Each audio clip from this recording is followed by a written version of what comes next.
Disney is perfectly happy with their catastrophic downfall? Cap. Play. Disney is no longer the magical, wonder-filled universe that it was when we were growing up. Not only have they been making uninspiring, lackluster new films, but they have been going back and changing old stories, altering the narratives of iconic creations. To make things even worse, they buy out competitive film studios who are actually making cinematic masterpieces and drag them into the mud. But the people have had enough with Disney's boring and bleak vision for the future. They are losing hundreds of millions of dollars, bombing at the box office with record low sales, stock prices dropping to the lowest in decades, and while you think this may be an indication they need to change, it is only going to get worse. The real reason Disney is refusing to pay attention to their imminent doom is much deeper and darker than you could ever imagine. You are not just blinded by nostalgia. Look at Disney all my was actually at its peak from nostalgia. 1989 to 1999. This was known as the Disney Renaissance, where some of their best movies were created. The Little Mermaid, Beauty and the Beast, Aladdin, The Lion King, Pocahontas, Hercules, Mulan, Tarzan. These eight classics all received an overwhelmingly positive critical reception, but more importantly, the fans loved it. Each film generated hundreds of millions of dollars in the box office. The Lion King earned the most at nearly $1 billion, making it the 57th most successful film of all time. These films were so successful that even their soundtracks were selling millions of copies. The Little Mermaid 6 times platinum, Beauty and the Beast 3 times platinum, Aladdin 3 times platinum, Pocahontas 3 times platinum. The Lion King reached diamond status. Now I did skip over possibly the most iconic animated film of the 90s, Toy Story. And that's because Disney did not actually create this film. In the 80s, Pixar was just an animation group making commercials as a step towards their ultimate goal of making an animated feature film. The studio made shorts to test their RenderMan software and produce animation challenges for the team. Tin Toy successfully garnered attention from Disney, who wanted to expand the idea, making a film from the perspective of a toy. They developed a relationship where Disney agreed to distribute 3 films for Pixar, as well as provide connections and budget to land superstars Tom Hanks and Tim Allen as lead roles. But Pixar had never written a movie. Luckily, their co-founder John Lasseter had previously been an employee of Disney and worked on The Fox and the Hound, so John was tasked with writing Pixar's first film. He spent nearly 2 years working on the first version of Toy Story that depicted Woody as a cynical jerk. Who said your job was to think, Spring Wiener? Well, I just thought that use you... this vast reserve of brain power to consider this for a moment. If it wasn't for me, Andy wouldn't pay any attention to you at all. In fact, my sketchy friend, he would have been hauled away to Goodwill a long time ago, so shut your mouth and get them off the bed. When Pixar pitched this, Disney executives hated it. They thought the characters were mean-spirited and would send the wrong message to children, so they shut down production of the film. John was embarrassed and begged for another chance. Disney gave him 2 weeks to develop another version. The second iteration of the film depicted a perspective of toys who desperately want to be played with because they love and care about their owners deeply. Disney greenlit the film, and luckily it paid off. In 1995, Toy Story released and earned $373 million worldwide, becoming the second highest grossing film of 1995, the first ever full-length computer-generated film, and a classic that shaped the childhoods of millions. Pixar and Disney followed that up with A Bug's Life and Toy Story 2, adding to the catalog of amazing films. But it wasn't just these animated films that made Disney so iconic during the Renaissance. You also had The Mighty Ducks, Cool Runnings, Angels in the Outfield, The Jungle Book, Hocus Pocus, The Parent Trap, Heavyweights. Let me know some of your favorites. Oh, it's this also guy. important to understand that during Subscribe. the 90s, Disney also owned 2 major production studios, Touchstone and Hollywood Pictures. I know Touchstone him. produced Armageddon, Not like Woman, close. Dead Poet Society, Sister Act, while Hey, Hollywood Pictures whoopee produced Tombstone, goopy. The Sixth Sense, and a bunch of others I don't personally recognize. In short, Disney absolutely dominated the 90s. They created iconic moments of magic that taught us valuable life lessons. They taught us right and wrong. Never pretend to be something you are not. Listen to your parents. Love and cherish your family. Lessons that would make us well-rounded human beings. However, they did get their fair share of criticism back then as well. The Hunchback of Notre Dame explores themes such as lust, obsession, and religious hypocrisy, which are more mature and intense than typical Disney fare. The character of Esmeralda was critiqued for her sexualized design, objectifying and misrepresenting her character. The 1989 VHS cover of The Little Mermaid was banned and later still look changed good, when though. people noticed it contained phallic imagery. But these days, many people think we should have been harsher on Disney films in the 90s, which has caused people to go back in the past and become critical of what they thought were great films. And before we absolutely dismantle your favorite childhood films, let me tell you about today. That is facts. That's crazy. And this is 32 minutes long. That's fact. Have you ever literally was like, oh man, I haven't seen this in so long. And then you watch this when you're older, like when you're more mature and you have a more thinking process and whatnot. And then boom, you're like, what? Whoa, hey, yo, pause. You feel me? You start pointing out all the things you missed when you were watching this young. Of course, you didn't know anything. You're just like, oh my gosh, it's moving on the screen. So now you see it and understand it fully of what's going on and all the jokes. The adult jokes. Sponsor. Underdog Fantasy is the easiest place to and play other fantasy things. Sports. Get Sir. in on the NFL action with their pick'em game. All you have to do is pick whether your players have a higher or lower. I'm glad total for week 4. you know, Disney's on the screen, but view of the Arab world. They also thought that the casting of white actor Robin Williams to voice Robin the Williams, mystical being living in a lamp was considered whitewashing since the character had cultural connotations associated with the Middle East. Disney also went back and changed controversial lyrics in the song Arabian Nights. A joke from the bloopers reel in Toy Story 2 raised so much controversy in 2019 that Disney decided to remove it. You know, I'm sure I could get you a part in Toy Story 3. I'm sorry, are we back? Oh, all right, girls. Lovely talking with you. Considering the section no way they removed that, and I kind of remember that. I swear I do.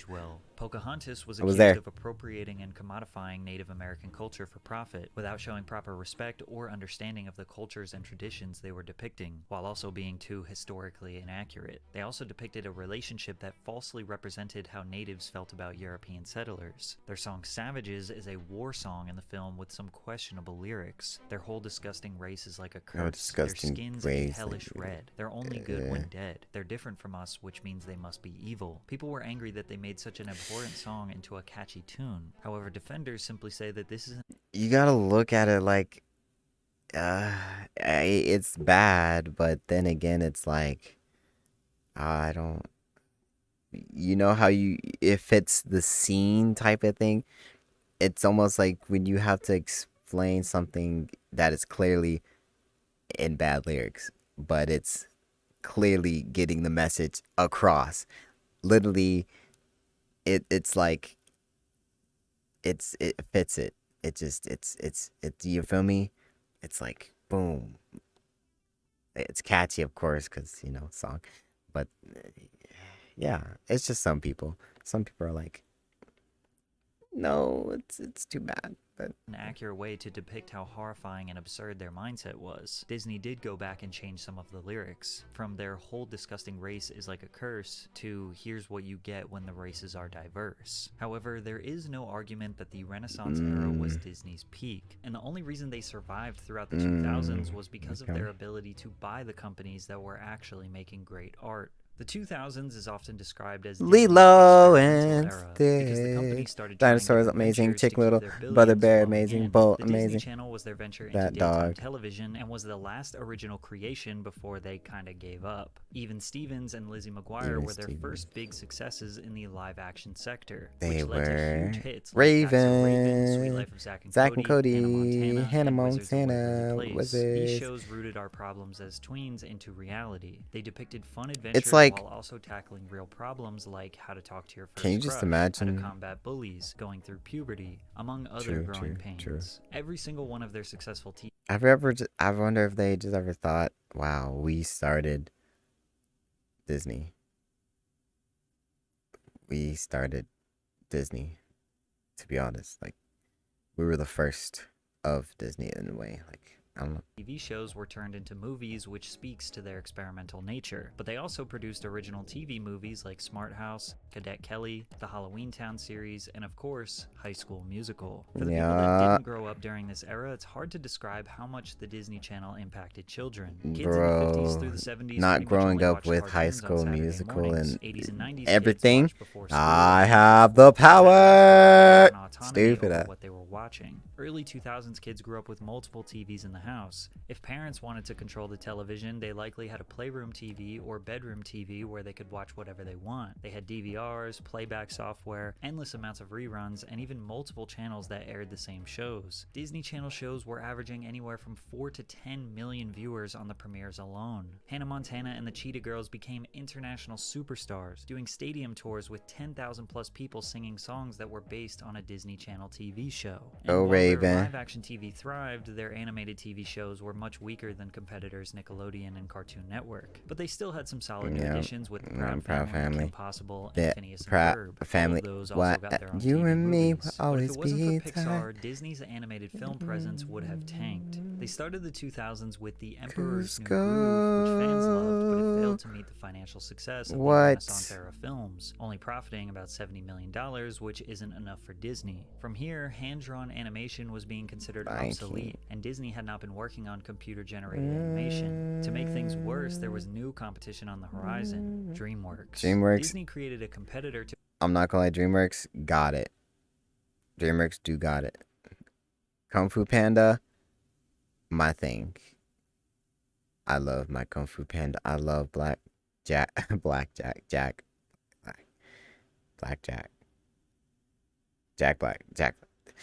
He is like, bro, disliking Jack Black, you're a different breed. I'm not gonna lie. Like, Kung Fu Panda is like I don't know, it's the culture. One, I like the culture. It's the Kung Fu. I like the Kung Fu fighting, like Jackie Chan, And it's like, I don't know. It teaches you, it makes you want to, if a movie gets you want to be, feeling like you want to be, oh, I'm about to fight. Like, you want to, not like that, like, because you, like, want to just fight. But, like, you want to start, like, Inner Peace or something. That's a good movie. Pixar and DreamWorks called Secret Lab, but the films they produced failed to meet expectations. Dinosaur was their 2000 film that featured CGI prehistoric creatures. The movie was just alright, not impressive enough for their CGI debut. It secured over $300 million in the box office, but they expected more. Secret Lab closed down after one failure. Pixar. Whoa! That's kind of crazy that this is all crazy, man. I'm liking this. This is like my most liked reaction. Chicken Run and Shrek. Shrek 2 secured $900 million in the box office. Disney was trembling. The Lilo and Stitch. What? Don't do it, please. Not the Lilo and Stitch. No.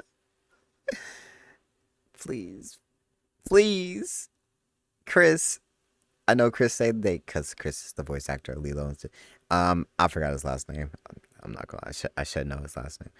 I know his name's Chris. What was I about to say?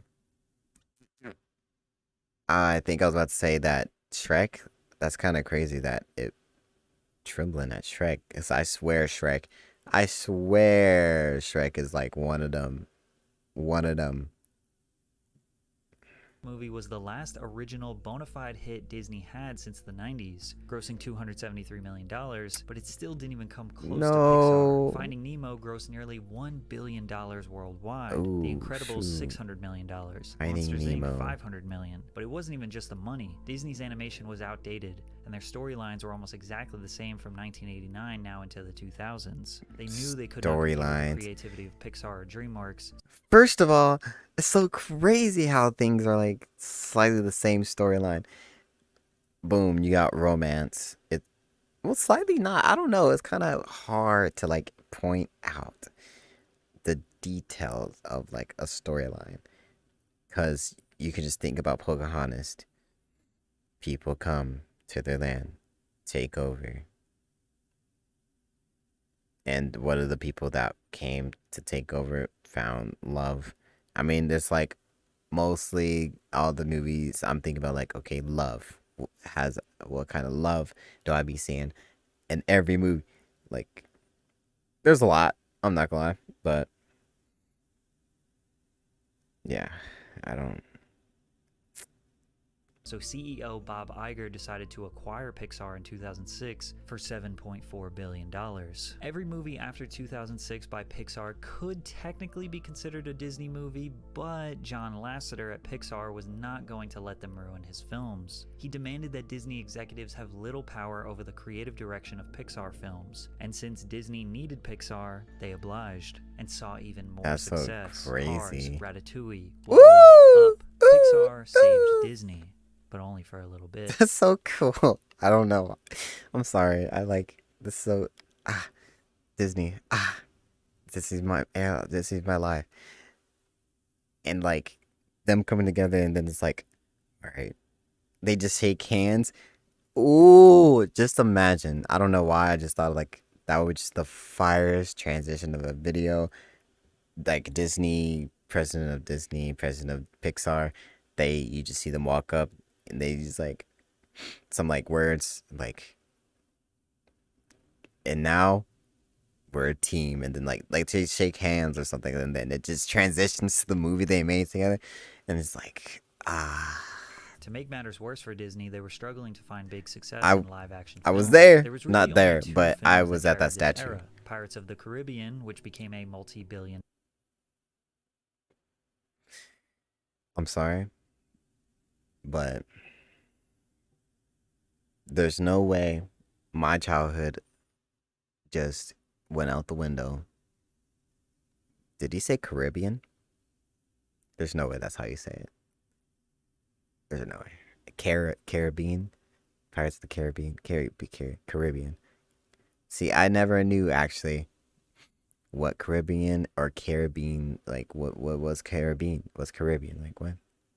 Series over the next 2 decades, and Chronicles of Narnia, which also grossed over $1 billion worldwide. Narnia. Even though that was technically a spin-off from a book series written in the 50s. Other than that, we got some cult classics like The Princess Diaries, Freaky Friday, cool. Bridge to Terabithia, and that was sad. Titans. However, as we went into the 2010s, Disney Channel ratings started to dwindle. The only show still gaining viewership was Wizards of Waverly Place. By that point, kids like me were in high school and moving on from Disney. Dang. It seemed like every sector of their business was facing imminent disaster as we passed 2010. Their TV cartoons weren't as good as Nickelodeon or Cartoon Network, their animated films weren't as good as Pixar and DreamWorks, their live-action TV shows were losing steam, and honestly, they never really had booming success with live-action films aside from a few. So instead of buckling down, figuring out where they are going wrong, figuring out how to create wonderful, imaginative universes like they did in the 90s and for nearly 100 years before, they took the easy way out and just bought out companies who were actually making great art. Disney actually has a long history of buying companies that are competing with them, or buying into industries they want to take part in. Like in 1993, they purchased the Mighty Ducks hockey team and the California Angels baseball team. Why? Because they wanted to make a hockey movie and a baseball movie, and they weren't just going to waste an opportunity to create a money-making professional sports empire. Well, they failed, but the movies were pretty good. Then in 1996, they purchased ESPN as a whole when they acquired ABC Inc. And to save you a bunch of time, this is every single company that Disney owns today. Real estate companies, theme parks, merchandising, Vice, National Geographic. Don't you dare mess with Disney. I'm not gonna lie. I'm already like I already thought about it, but now I'm thinking about it more. Once I like become up there, hopefully maybe one day. Like if I'm known and I have Stitch right there, like the whole world knows me. I don't know if Stitch is gonna be right there. Anyway, I'm not gonna lie. I'm kind of scared. Unless I'm already been gonna be probably talk to Chris himself, voice actor of Stitch. Kind of my dream come true type of thing. One of my dreams come true. Maybe. And I really thought about it. Talking to look, if he comes out with a freaking third movie of Lilo and Stitch, you don't know how I'll be in the movie theaters with the quickness. I'm calling out of work probably for a week just to watch it, going back to the movies every week, every day in that week. Look, I'm sorry. Kung Fu Panda 4 is already coming out soon. I'm probably for sure going to watch that in theaters. I love my Kung Fu Panda. Stitch is another thing. Stitch is my persona.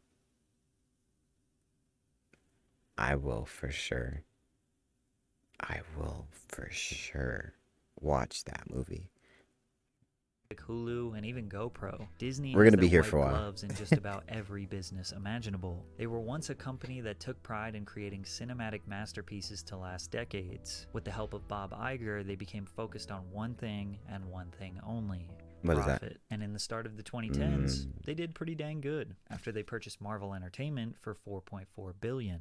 Many people thought Disney acquiring Marvel would remove some of the edge these Marvel characters had. Sorry. I'm so sorry. See, never mind. Just like That's a dumb question. Lasseter made sure Disney didn't ruin Pixar, Marvel's president Kevin Feige was going to continue to control the creative direction for future films. Kevin produced most of the iconic Marvel movies in the early 2000s. Spider-Man 1, How 2, come I and 3, never... Iron Man, The Incredible Hulk, Fantastic Four. Marvel was on fire, and Disney's newfound ownership would surprisingly make things better in the beginning. Feige had a vision for the Marvel Cinematic Universe that no one had attempted before on the big screen. His plan was to make an interconnected universe of films all built into one finale. That was a Iron Man moment. 2, Thor, Captain America. They came out of the gates hot. The Avengers securing $1.5 billion worldwide, which made it the third highest grossing film of all time in 2012. Iron Man 3, Thor the Dark World, The Winter Soldier, Guardians of the Galaxy, Ant-Man. I still Marvel need to was watch releasing that. 2 huge The feature films third per year, one, and I each think. time it was a cultural event. All the way up through 2019, they were breaking records left and right. Deadpool, Thor Ragnarok, Yeah, Deadpool Deadpool's 2, gonna get Venom, you. all were massive. Then Black Panther, Black becoming Panther. the highest grossing film Black directed by a Panther. Stop it. Black Panther. Let's talk about it. R.I.P. R.I.P. Chris. Chadwick. Is it Chris? I'm forgetting it. I know it's Chadwick. R.I.P. this man. R.I.P. filmmaker, grossing over $1.3 billion. The film celebrated black culture in a groundbreaking way, offering a vision of Africa through the fictional nation of Africa. Wakanda that was rich, advanced, Stop and it. uncolonized. The film showcased a specific, beautiful black aesthetic, from Beautiful. Afrocentric natural hair to carefully Queens designed and costumes kings. drawing from various African references. This attention to detail reflected the diversity of Beautiful, black culture bro. and identity. But the Stop. two movies that wrapped up Marvel's decade-long dominance are Avengers Infinity War and Avengers Endgame. Infinity War grossed $2 billion at the box office, making it the highest grossing superhero film of all time. Look. And I know when we watched that movie and saw everyone disappear and it ended that way, that's when that's money right there. That's for sure money. Of course, that's already you paid for. But then you're like, what the freak is gonna happen now? That's where the money start. That in between there, that thought process and before the movie comes out, I mean, well, the money's like, well, when that thought process and then the Endgame movie is out, boom,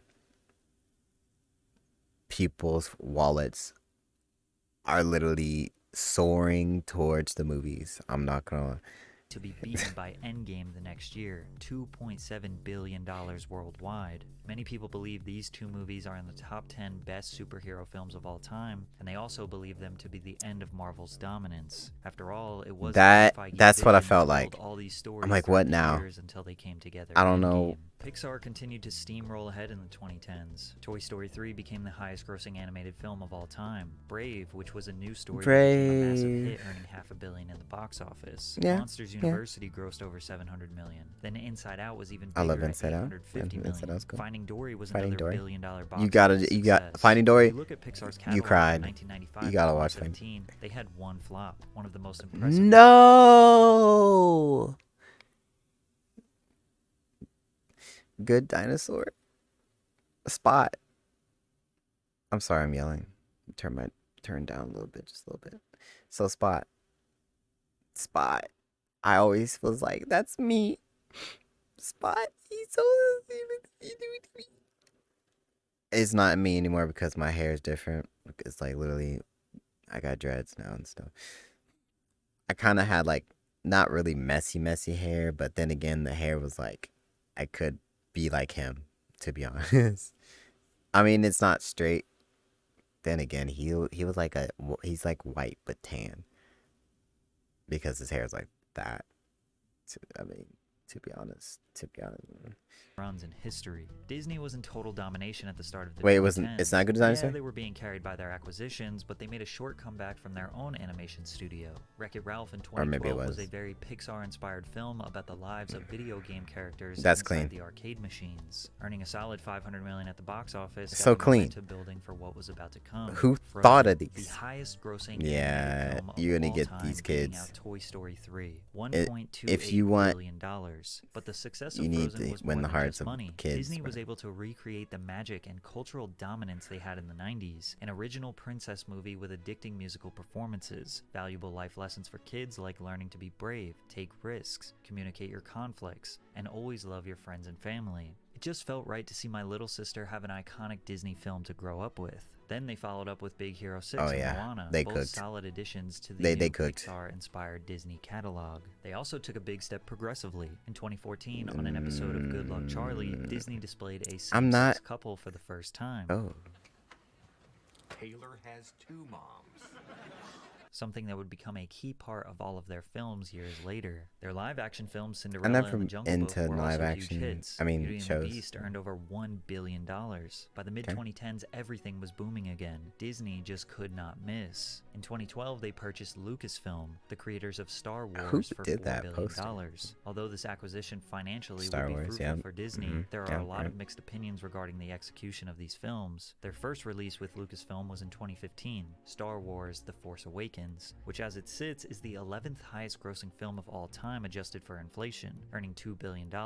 A huge success, but it didn't actually continue the Star Wars story that was developed for the past 40 years. It's like they changed everything the fans knew and loved about their characters and wrote a new story. Visually, it was stunning, and people who were new to the franchise adored it, but longtime fans were disappointed, hoping the second film would be better. Rogue One in 2016 took a bit of a risk casting lesser known, or at the time not A-list actors, Felicity Jones and Diego Luna. Disney executives were supposedly not fully satisfied with the first cut, and will bring in writer and director Tony Gilroy to help with the movie. With his help streamlining it all, reconceptualizing the story, reshooting scenes and editing, with the iconic Darth Vader fight scene being added right at the end of filming, the movie would be a huge hit. It was the last critically acclaimed and beloved Star Wars movie, despite having a $1 billion decrease in revenue from the previous one. Star Wars is a multi-generational classic that is always going to bring in revenue due to it being the most popular film franchise of all time. Using revenue alone is not an accurate representation of how the community felt about these films, and there are people who dedicate their entire lives diving into the insane complexity that is this cinematic universe that George Lucas things will live on so sit here and describe where every film went wrong would take forever. But there is some crucial information to understand why Disney tainted the Star Wars legacy. Disney CEO Bob Iger wrote in his 2019 memoir that George Lucas wrote outlines for a Star Wars trilogy. Bob said, "We needed to buy them, though we made it clear in the purchase agreement that we would not be contractually obligated to adhere to the plot lines he had laid out. Instead, Disney gave creative control to director J.J. Abrams, screenwriter Michael Arndt, and Lucasfilm president Kathleen Kennedy. From the very beginning, George Lucas saw them ruining his vision for the trilogy. He felt betrayed. Disney loved his ideas and bought him out only to change everything they loved. And instead of them coming up with their own cohesive story, they let multiple directors take the leads for different films, Rian Johnson for The Last Jedi and J.J. Abrams for The Rise of Skywalker. Critics say these films subvert our expectations, but that's just a fancy way of saying it's unpredictable, and just because it's unpredictable doesn't mean it's good.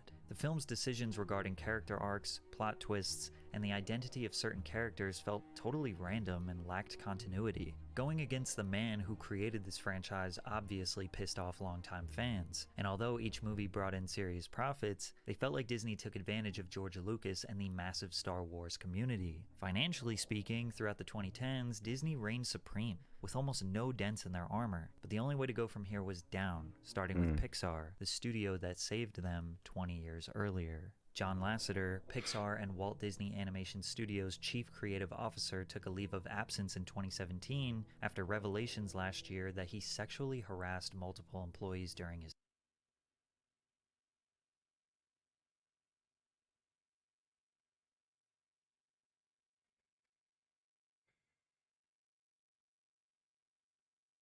tenure. At Pixar, John was known for grabbing, kissing, making comments about physical attributes. John responded with, "I've recently had a number of difficult conversations that have been very painful for me. It's never easy to face your missteps, but it's the only way to learn from them." Lasseter made himself the victim, hoping to gain sympathy of those who oppose this sudden Me Too movement. Disney didn't fire him until he finished the projects that he was working on. He stayed there for another year to finish Incredibles 2 and Toy Story 4. Both were massive commercial and critical successes. Although John was exposed for being a relentless creep, deserving of his termination, there is no doubt that he was the creative genius at Pixar. After he left, Pixar died. Onward was a box office flop and received controversy for this clip. It's not easy being a new parent. My girlfriend's daughter got me pulling my hair out, okay? The officer mentions her girlfriend's daughter, obviously stating that she is a lesbian. Most people didn't even notice this quick line. In fact, the LGBTQ community was pretty happy about it. However, this short scene got the film banned in multiple Middle Eastern countries. From there, Soul was a flop.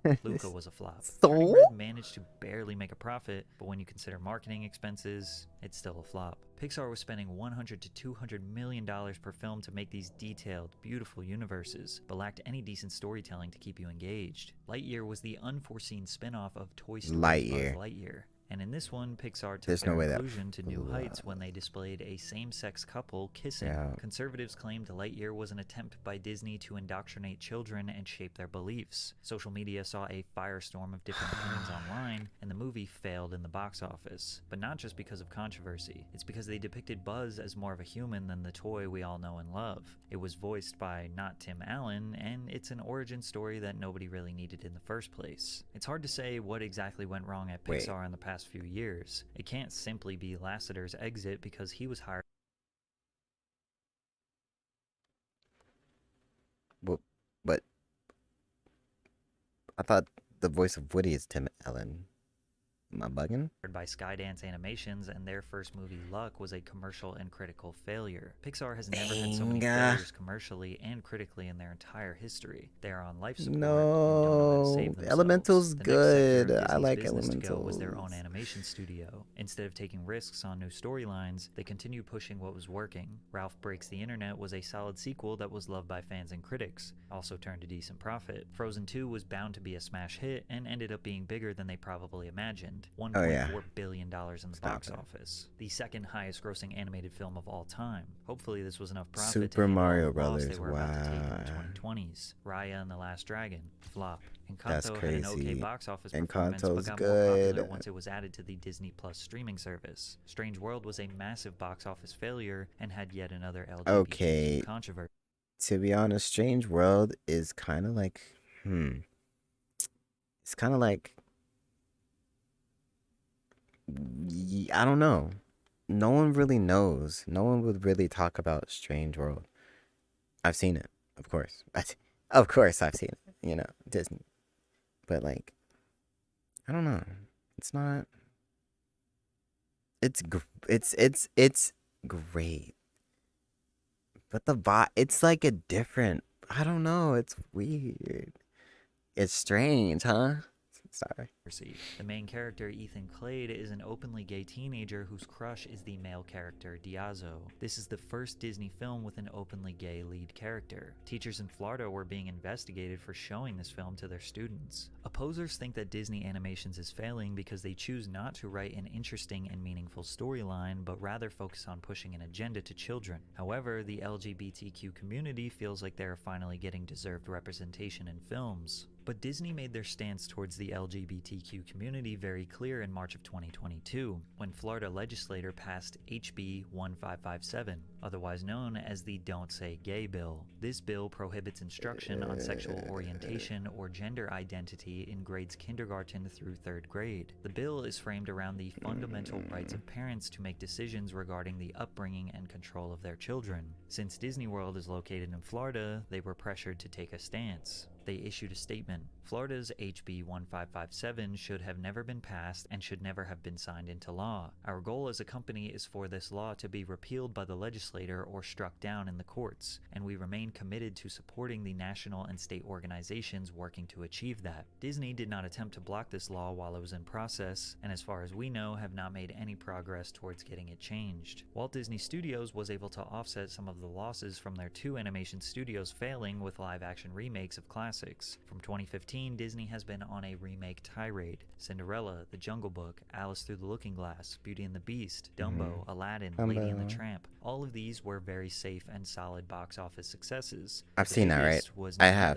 Than The Lion I don't King, remember really Lady and Tramp, the live making action. it the highest-grossing animated film of all time. However, these safe remakes would come to a screeching halt. Mulan, Cruella, Pinocchio, Peter Pan, I haven't seen all Cruella. failed to make substantial revenue. I'm bugging. Cruella could be cool. Being scared to go out in public, but it's more likely I've been that off Disney my fans are just movies. exhausted from the oversaturation of old stories. So they threw a curveball at a classic. The Little Mermaid 2023 was a live-action remake that casted Halle Bailey as Ariel. Stop This it. made headlines Go ahead, because go. the original 1989 I still need animation to watch depicted that. Ariel as a white woman, whereas Halle is African-American. Disney has been accused of whitewashing their characters for years, but we don't often see them totally change the race of one of their main characters. Critics accuse Disney of blatantly pandering, trying to change something that was a non-issue in the first place. You see? Wait. Do you think we have a problem with Spider-Man though? I don't know. Probably because it makes sense because there's a Spider-Verse and there's a lot of different kinds, types, races of Spider-Mans. Because we're talking about other worlds here. How come we can't just be the same for any movie there is, bro? Imagine. I mean, it's like, how come, this is another world. In this world, this person's a Little Mermaid and goes to the same story. No.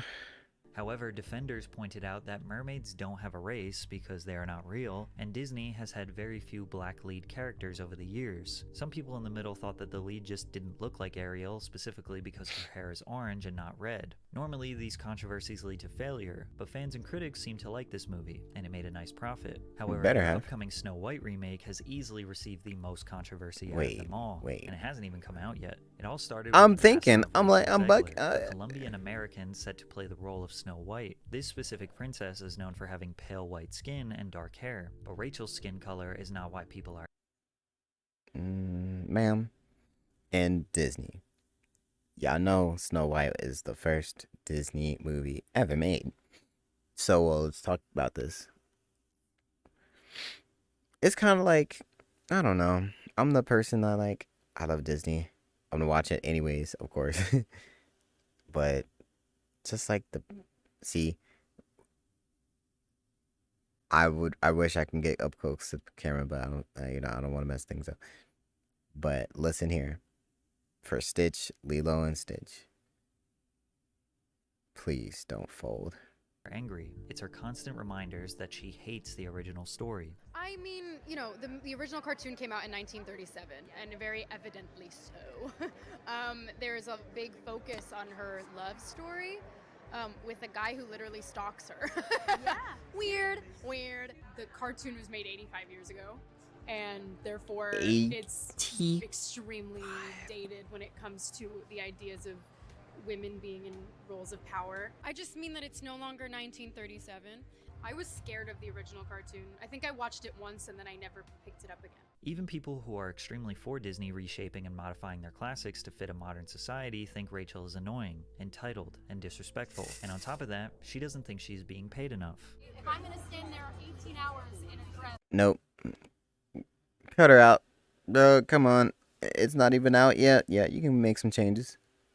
Of an iconic Disney princess, I deserve Ew. every hour that it is streamed online. She's like everything people hate about this generation distilled into a single person. There have been rumors that Disney plans on axing this film due to the controversy. If that becomes true, it would forever change the way they cast their lead characters. If they don't axe the film, it sends the message to future leads that you can disrespect the legacy of Disney, insert your unwanted opinions, all while elevating your fame and getting paid millions of dollars. Marvel has not been able to escape this downfall either. Aside from Spider-Man and Black Panther, who were certified billion-dollar hits, their rollout of new films have been catastrophic. The New Mutants, The Kingsman, Morbius, Eternals, which was their first openly gay superhero, all bombed at the box office. This is especially bad when you consider these movies have $200 million budgets. Their new TV series She-Hulk, WandaVision, Ms. Marvel, and Secret Invasion are not drawing much excitement from fans either. Ms. Marvel was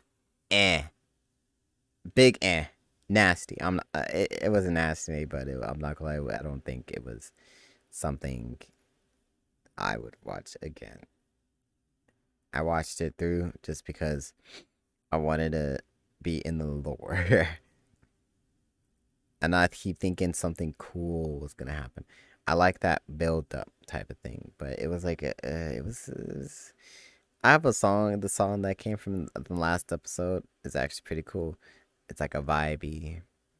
It's nice. And rumors are circulating that some of these TV episodes are costing upwards of $25 million to make. In an effort to cut costs, they aren't shrinking budgets and writing better stories. They're just laying off hardworking people. Bob Iger announced his plan to reduce costs by $5.5 billion, which included reducing the workforce by 7,000 employees. One of these employees was Marvel executive Ike Perlmutter, who was the man who sold Marvel to Disney 15 years ago. Disney has bought extremely valuable IP from culturally significant studios, rinsed every dollar they could out of them, and reshaped the narratives to tell a more modern and socially acceptable story. But they are now in panic mode. It's not working anymore. They have lost $900 million in their last 8 releases, and just a week ago their stock price hit a 9-year low when it fell below $84 in 2023. So if going woke is clearly pissing off fans and dragging their financials into the mud, why are they doing it? Is it because they genuinely care about inclusion and making people of all kinds feel comfortable and happy? Well, when you learn about the Corporate Equality Index, you might think differently as to why companies are all of a sudden being so forward with their political ideologies. For the 16th year in a row, Disney received a score of 100 on the Human Rights Campaign Foundation's Corporate Equality Index. The CEI score is administered by the Human Rights Campaign, the largest LGBTQ political lobbying organization in the US. This score is given to companies that meet certain criteria such as workforce protections, inclusive benefits, supporting an inclusive culture, and the big one being corporate social responsibility. CSR is the one we will notice the most because of the rules that must be followed to earn a full score in this area. Marketing or advertising in LGBTQ consumers, advertising with LGBTQ+ content, advertising in LGBTQ media or sponsoring LGBTQ organizations and events, and demonstrated public support for LGBTQ+ equality under the law through local, state, and federal legislation or initiatives. Companies are rewarded with essentially a social credit score based on how inclusive they are. Investors often consider a company's CEI score as an indicator of potential future backlash over human rights violations or other controversies. A high CEI score can reassure investors that the company is a relatively safe bet. If you do not comply with the HRC's guidelines and receive a low CEI score, then investment firms that control trillions of dollars, such as BlackRock, will actively avoid investing in your company. This situation becomes particularly concerning when viewed through the lens of potential blackmail. If a company fails to meet HRC's criteria, the HRC can exert pressure on investors. These investors, in turn, can influence the company's board, creating a chain of external pressures. If they learn that a company is not complying with the HRC's LGBTQ criteria, they have the power to contact advertising agencies and encourage them to no longer do business with these companies. This could result in a significant loss of income for a non-compliant company. Adding another layer of complexity, companies that do adhere to the CEI criteria may also be penalized if they engage in business with companies that do not. In some cases, even the companies that are making an effort to meet the CEI standards could see their scores negatively affected. very powerful billionaires are very much against conservative values. Strong family bonds, frugality, and modesty contradict the consumerist mindset. By influencing a younger generation to distance themselves from these traditional values, these cutthroat businessmen aim to shape a future consumer base that generates more profits than ever before. However, not every company is successful in trying to achieve a higher score. For instance, companies like Bud Light have faced controversies that led to significant financial losses. The biggest problem with this score is that you'll never know the difference between an actually progressive, inclusive company and one that's just trying to get a higher score to look good for investors. You have to ask yourself, is Disney trying to make your life easier, safer, and happier? Or are they just trying to prevent investors from getting scared and pulling out? The truth is, Disney has always faced backlash, and they always will. You can type in literally any Disney film, the word controversy after it, and you will find an article of someone pinpointing a small detail accusing them of being racist, whitewashing, too gay, not gay enough. There will always be someone angry. After dragging 3 iconic studios into the dirt and squeezing out every last penny they can, it seems like the one thing they haven't tried in 2 decades is use their endless amount of dollars and connections to build a super team and write a good story.